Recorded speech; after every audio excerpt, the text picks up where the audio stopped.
सर्वांना सुखात आनंदात ऐश्वर्यात जे सर्वांचं कुठे त्यांचं लक्षण आणि तुझे गुरु असे नाव सर्वांच्या अखंड मुखामध्ये राहू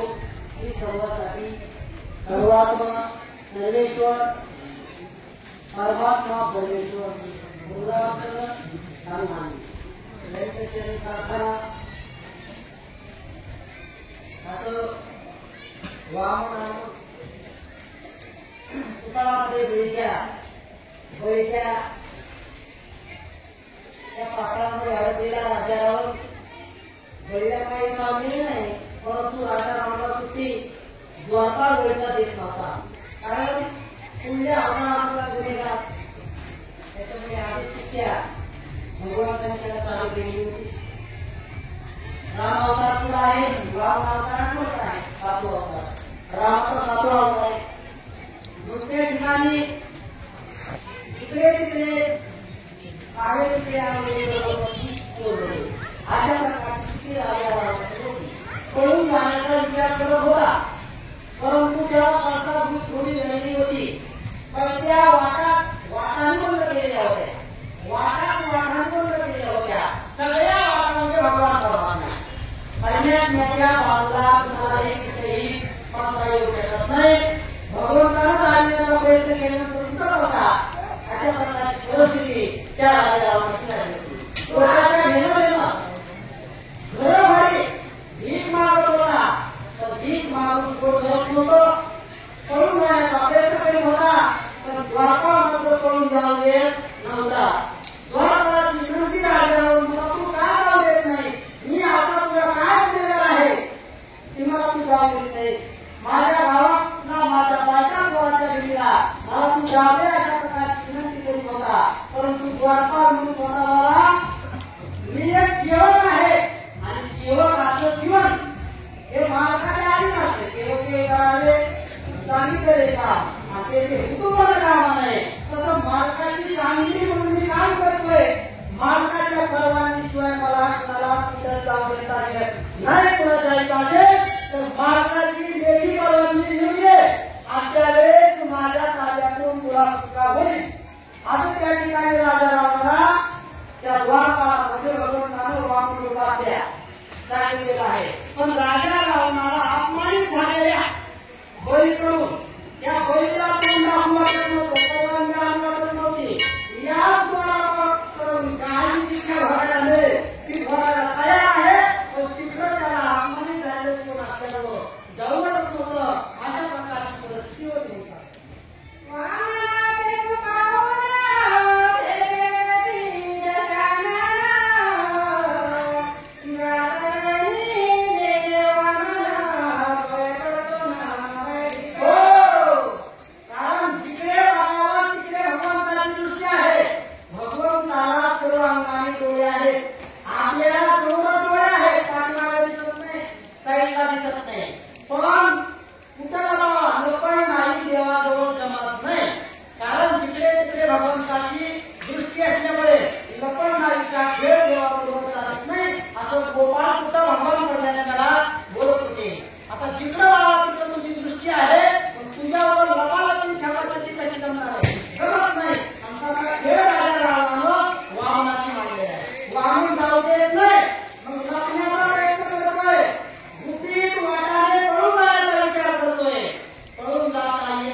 मिळणार अशा प्रकारची परिस्थिती राजा रावणाची झाली होती.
ईशान्य वायव्य या आठही दिशा काही दिशा आलो आम्ही